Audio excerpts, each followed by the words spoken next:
Good morning, students. Welcome to Sai CA Coaching Center, and this is CA MS Swaminathan with you. Students, in furtherance to what we have learned till now, let us move on with the next part of the syllabus in today's session. Start looking at this value chain analysis to be done. If we infer that value chain analysis is to be done, it is also important for us to understand that when we have to execute something, it is quite beneficial for someone to be told that there is an existing model that is available in the market which you may not copy, use it as a starting point, as a reference point, and build further on it. Correct? Typically, this is what we generally do as a starting point. For example, the institute study material has several illustrations and practical subjects. These are all given to you only to serve the purpose of explaining the concepts to you. A student cannot walk into the examination center CA final assuming that only one of those questions existing in the study material will be reproduced in the question paper without even changing the numbers. And if anything is being asked beyond that, the student remarks that this is out of syllabus. That is not acceptable. So these are only provided to a student just as some kind of a framework or a structure or a model. Similarly, even value chain analysis to be conducted, it would be beneficial if some kind of a strategic framework is available. And this is what is provided to us by some management theorists in the form of three different frameworks or three different components of the framework. One, industry structure analysis. Two, core competency analysis. And three, segmentation analysis. Now let's just briefly touch upon these topics. Industry structure analysis is the first thing.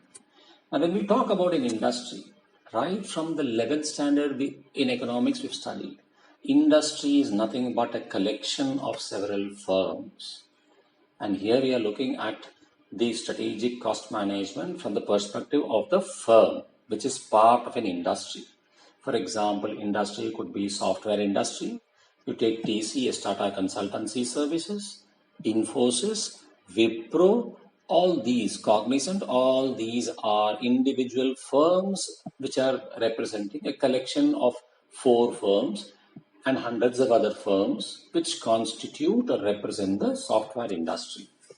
So for TCS or for Cognizant to be able to do the value chain analysis, the framework would require them to do first an industry structure analysis. Try to understand the industry to which you belong. If you're an existing firm, the analysis could be slightly different. But if you want to get into that particular industry for the first time, you would definitely want to know, is it worthwhile getting into that industry itself in the first place? When I say so, what is it that I mean? If the industry itself is in its final stages, closing down stage, would someone want to venture into that industry? Certainly not. Isn't it?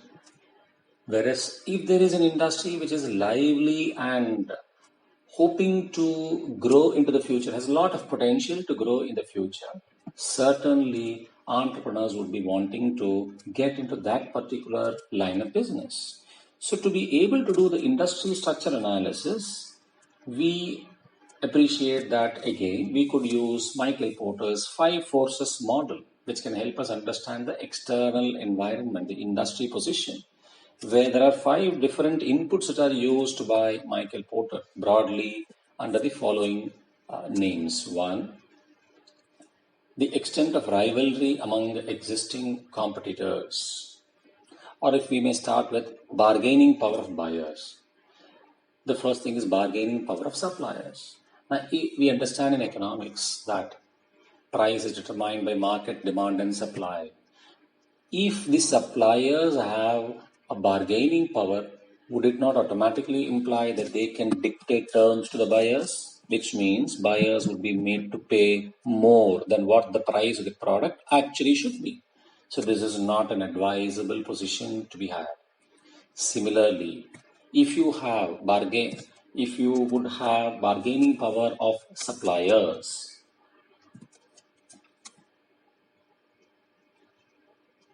suppliers basically are dominating the market. In other words, two situations are possible. Bargaining power could be had either by the buyers or by the suppliers. If the buyers have the bargaining power, they would dictate terms in such a manner that the cost of the product will be reduced. Supplier will have to supply it at a very low price. For example, if there is only one single huge buyer of a particular product in a market, suppliers would not be able to charge a huge price. The buyer will dominate the purchase price. Take the reverse case where, like a monopoly, one supplier is existing in the market or very few. They would be able to fix a price which would be far above the normal competitive price. Again, not an advisable position to be had. The third one is a threat of substitute products or services. The more the number of substitutes available for the product you intend to manufacture or produce, the higher would be the chance of competition, and therefore customers could be very sensitive to that piece of information in terms of substitutes and might shift from your business to the competitor's business. So that's something that we need to bear in mind. Whereas if you have a product which will be something which is so unique, cannot be replicated, there are no close substitutes possible for it. In that situation, the business would be able to actually fly high. Threat of new entrants. Now, there are some industries where there are certain barriers to enter. For example, in India, defense industry.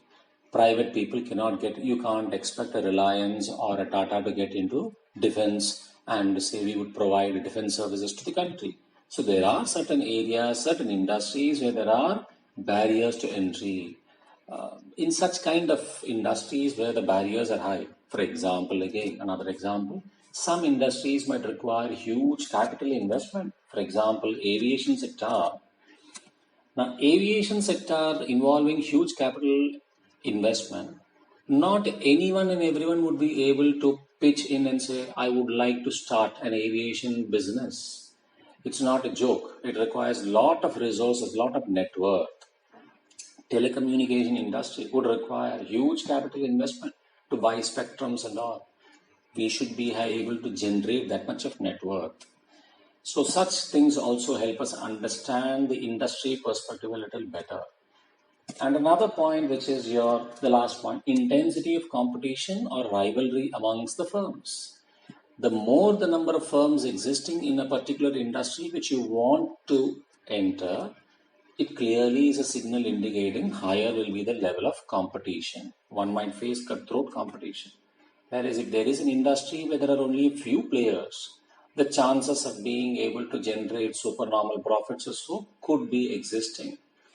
So with this piece of information, we understand that industry analysis as part of the strategic framework for doing value chain analysis could be done. And then we move to the core competency analysis. Now, what is this core competency? See, today businesses, if they have to survive, it is very clear, they have to be able to compulsorily service the needs of a customer. And when you want to serve the need of a customer, it implies that the customer should be willing to approach you. Why would a customer be willing to approach you if he or she perceives that there is no value that you can deliver? Which means, unless you are in a position to deliver a value or a premium to the customer, he or she would not approach you.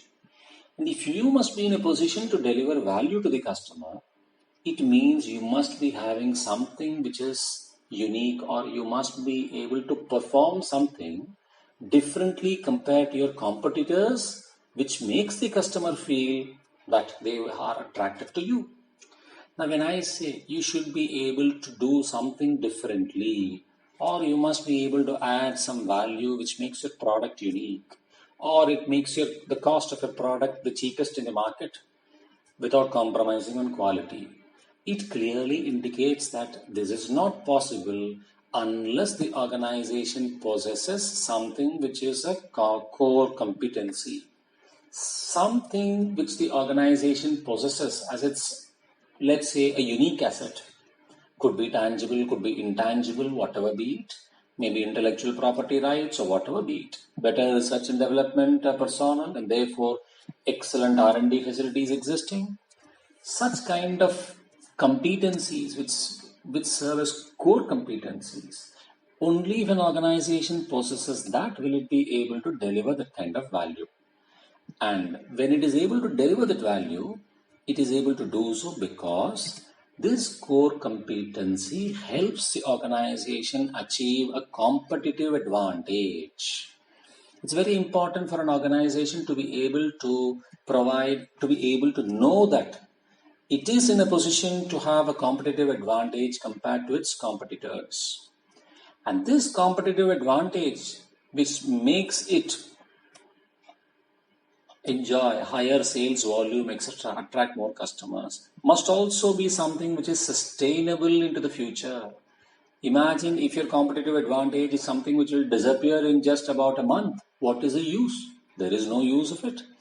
It is something which must be sustainable, which means, again, we are able to link this to the strategy which is generally long-term in nature. It has a long-term perspective. So, when we talk about the sustainability of a competitive advantage, we understand that sustainability can occur only if the perspective of the organization is going to be long-term, essentially. They should not be more interested in short-term gains than long-term. It is essentially the wealth maximization principle which should drive them rather than the profit maximization principle. Now, competitive advantage that the business possesses can arise either out of cost leadership or product differentiation. So maybe the organization is able to provide services or products to its customers at the lowest price compared to their competitors. Why is it so? Because they are able to manage their costs so efficiently, strategically so well, that the overall cost is being kept at a bare minimum such that they are able to pass on this benefit to the consumers by charging them probably a price which is a little lesser than what the market charges, and therefore they are able to enjoy higher sales. But then there is a flip side of this cost leadership style of functioning. Any moment a competitor is able to gain the appropriate resources or competencies required to outperform us in terms of being able to provide their products by incurring costs which will be lesser than what we incur. For example, suppose our competitor is able to bargain better with the suppliers or vendors and enjoy a higher bulk discount rate, possibly. Maybe because of technological innovations, they are able to utilize automation in a much more effective manner than what we do, and therefore enjoy some cost cut, which or cost reduction, the benefit of which they might pass on to the consumers. So this is what I mean by saying the cost leadership style always is exposed to a risk in terms of the competitor being able to better our costs. So we should be aware of that.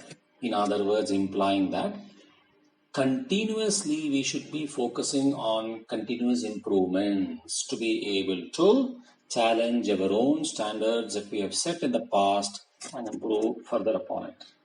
And the other aspect is your product differentiation, which is the way we offer our products to the customers. We try to differentiate there. Possibly, let us take for example credit cards. We would say there's a platinum card, there's a gold card, there is maybe an ordinary card.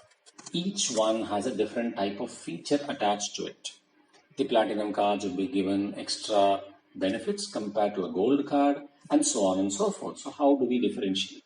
Possibly we could also differentiate ourselves by having a principle which states customer complaints must be serviced within 24 hours. For example, turnaround time could be 24 hours. We might try to have, for example, a zero defect policy as much as possible. Possibly we can also look at differentiating ourselves in terms of after sales service that we provide. It could be excellent after sales service. It could also be an excellent network of distributors that is available so that customers are easily able to walk across to stores close to their geographical locations to purchase the product. So there are several ways by which we can differentiate our product compared to our competitors. Now, the test that we use generally for identifying a core competency would be something like: one, it must be difficult for competitors to imitate. If I were to say that I have a core competency, it must be such that it is difficult for my competitor to imitate. Take, for example, any software drinking company like a Pepsi or a Coca-Cola. The other competitors are not able to exactly provide a product which is of the same type of a Pepsi or a Coke. Why? The formula required to actually uh, make the product is unknown to others. So it should be something which is difficult for competitors to imitate. Two, end product benefits. It must be something, the core competency must be something which provides huge benefits to the customers, and they should be able to perceive the benefit. And very important aspect, if I were to say that I possess a core competency, it should not be such that it benefits me only in my current line of business. It must be such that it should be able to help me even in my other lines of businesses, which is something to do with synergy. For example, if I am in aviation business and I'm also in telecommunication business, for example, and I have huge technological innovations with me, and which I would call it as my core competency. It should be such the technological innovations must help me not only in my telecommunication business but also in my aviation business, maybe in other businesses as well that I get into. That's very important. And core competencies would arise from two sources. One, the type of resources that we possess, and also the capabilities. There is no use in claiming stake to resource without having the ability to use it. If a person does not have the ability, which is provided generally by your employees, technology, etc., there is no use in merely having tangible assets, intangible assets, without having the ability to use it. What is the use in just having utensils? Would your meals be ready just because the utensils are available with you? Resources are available with you. The ingredients are available with you to cook. But unless the process of cooking is executed, the ability exists. One person, the way he or she cooks is completely different compared to the other one. One might be miserable, the other one could be excellent. Why? The ability, the capabilities. So that's again very important for us to understand. So there are some steps involved in applying the value chain approach to core competencies. Something like validate the core competencies in current businesses, and then leverage competencies to the value chains of other existing businesses. You must benefit out of this even in other businesses, and then try to improve upon your existing businesses as well. Now, further to this, the next step would be our segmentation analysis. Segment typically indicates a kind of a compartment. Now, the industry we intend to get into obviously can be analyzed into different segments. For example, software industry, we might say there could be a generalist, and then there could be someone who is specializing in serving only aviation industry related software, someone probably relating to telecommunication industry, someone probably banking sector or financial sector, just as how we have specialization even in medical line or in our own profession of chartered accountancy. Now, it's very important for us to understand in segmentation analysis that the industry will have to be broken up into its different segments, and we need to analyze initially what would be our approach in terms of which segment would we want to enter. Would it be something which is going to be specific and we will super specialize there, or would we want to have a generic approach by being a generalist? When we adopt a super specialization approach, a narrow approach, obviously there could be huge gains, but at the same time, the flip side is there could be huge risk. Suppose that particular segment fails, then we will not have any backup in terms of revenue generation. Whereas if you have a broader spectrum available with you, the general ability to generate revenues might not be very high, like what happens in the case of super specialization. Nevertheless, if one industry would fail you, then there is always a backup available in terms of being supported by some other industry that you serve. So that is typically what happens actually in your segmentation analysis. The steps are given in the study material, which will be quite self-explanatory. Then we move on to the product differentiation type, or the differentiation advantage. As we have seen, a differentiation advantage can be achieved by adopting any of the following techniques. One, either you may deliver a superior quality, or the innovation from your entity side is far superior to what your competitors provide, and therefore you are able to provide products which are much better and being provided much ahead of others. Typically happens in mobile industry. And superior customer responsiveness. You might respond to customers' requests in a very speedy manner and thereby try to differentiate yourself from your competitors. Now, we have already seen the cost leadership style as well. So hopefully we've covered the cost leadership and the product differentiation type. Now let's move on to the value chain approach for assessing competitive advantage. Now, if one has to analyze the competitive advantage, we would again want to do it in the following manner by analyzing three different components. One, internal cost analysis, internal differentiation analysis, vertical linkage analysis. Now, prior to this, if you recall in this session, we have looked at core competencies, which is dealing with cost leadership related stuff or product differentiation, the results in that. So there is this twin aspect. One is your cost and one is your product differentiation. Look at this assessing competitive advantage. Two of the three components are relating to cost and to differentiation, which you've already learned. Now, what was being done probably from an external perspective is now being done from an internal perspective.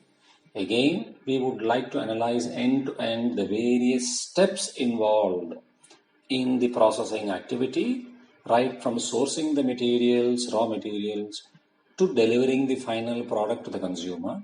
We would like to analyze each step individually and try to pen it down in terms of how much would it cost for each step or each activity. What are those different drivers, components that impact the cost? Can it be minimized? Can it be minimized across the board, or probably only for few of those particular activities? Similarly, what would be the differentiation that I could introduce at what point in time? Which step adds a lot of value to the customer? Where is it possible that I can differentiate myself compared to the competitors? For example, one of the steps could be packaging. Before the product gets delivered to the final consumer, maybe the packaging is so attractive that customers stand attracted to our product compared to what it is from a competitor, possibly. Maybe it could also be the formula of or the recipe of the product. Probably the taste. If you are in food industry, the taste is so different, is so nice compared to what competitors provide. So differentiation could be one such thing. Once we were to do our internal cost analysis and internal differentiation analysis, we move on to the vertical linkage analysis. Now, this is a critical point that is to be borne in mind in terms of vertical linkage analysis. What this implies is, as I have often been repeating from start, that in a value chain analysis, we are interested in trying to analyze each component from the starting point to the end point, which is sourcing of raw material till the delivery of the final product to the consumer. While doing this, we have to appreciate that there are quite a few things that we might be doing within our organization, and it is important to know that it is not possible to do every single thing by us only within our organization. For example, take an automobile manufacturing industry or a laptop manufacturing industry. It might not be possible for a Dell or maybe Microsoft or maybe let's say Hyundai or a Maruti to manufacture all the components that are required to be assembled to manufacture the final product. There could be some components that would be critical and there would be certain components that might not be critical. So probably by doing the value chain, we understand that those critical components would be manufactured by us and the non-critical components we would want to outsource it from others. And when we outsource it from others, that is beyond our control. So in the past, when we did a value chain analysis, we were looking at it only from our perspective internally. But then in vertical linkage analysis, what we try to say is extend a little further beyond yourself and go even to the supplier side and check. If the supplier is going to charge you a premium for the product, why would he do so? Suppose the product is such that it is being supplied only by that particular supplier in the market. He would be someone of the type of a monopolist. So he might be charging something which is a higher price. Now, would you want to pay that price or would you want to probably consider manufacturing that component by yourself to reduce the cost if you have the competency to do it? So you may want to look at the vertical linkage which is outside of your firm. Please bear in mind, when we talk about a value chain, we are talking about a chain which involves a series of interconnected components. It's very important for us to understand each and every component because each one stands connected with the other. So the benefit, the ultimate strategic positioning that we talked about, the strategy, the goal that we want to achieve would be when we are able to maximize our wealth, not essentially only profit maximization. Of course, wealth maximization also involves minimization of costs, maximization of revenue aspects. So from that perspective, we want to understand this vertical linkage. Does it offer us scope to probably reduce our costs or probably to provide a higher quality product at the given cost or possibly charge a higher price through differentiation? So vertical linkage analysis is very important for us to understand. And then we move on to the vision, mission, objectives, which has already been learned at the CA intermediate level. And hopefully the last concept of the first chapter deals with value shock model. Please bear in mind when we hear the term value shock, this is not exactly the same as value chain model or value chain analysis. In value chain analysis, we are actually trying to deliver a product to the customer. So we are manufacturing a product and we analyze what are those steps where we add value, which steps do not add value. Whereas in the case of a value shock model, what is happening is we are essentially only trying to identify a problem. When a customer walks across to our shop, we would try to identify what exactly is the problem faced by the customer. What would be the prime area where we need to concentrate to be able to resolve the problem faced with the customer, and what is it the final solution that we can possibly provide to the customer so that the customer stands satisfied. So value shock model essentially is designed primarily to solve customer problems and not intending to create a value by producing any physical output out of raw materials. Okay, so we would try to actually garner or collate all the resources that we have. It could be tangible, intangible, to be able to provide the best possible solution to a customer who is faced with an existing problem. Okay, or maybe even something which would be futuristic related stuff as well. With that, I guess in the value shock model, we also should bear in mind something similar to the value chain in terms of the value chain analysis model proposed by Michael Porter had primary activities and support activities. The support activities will be the same even in the case of a value shop model. Only thing is the change will be noticed in the primary activities. In the case of value shop model, there would be 4 primary activities which will deal essentially with the fact that you have problems which the customer will walk into with. You will have to solve the problem, and then once you identify several solutions, choose the one best possible one and then provide it to the customer. Okay, with that the first chapter comes to a closure. Best of luck to do self-study. Come back to me with doubts.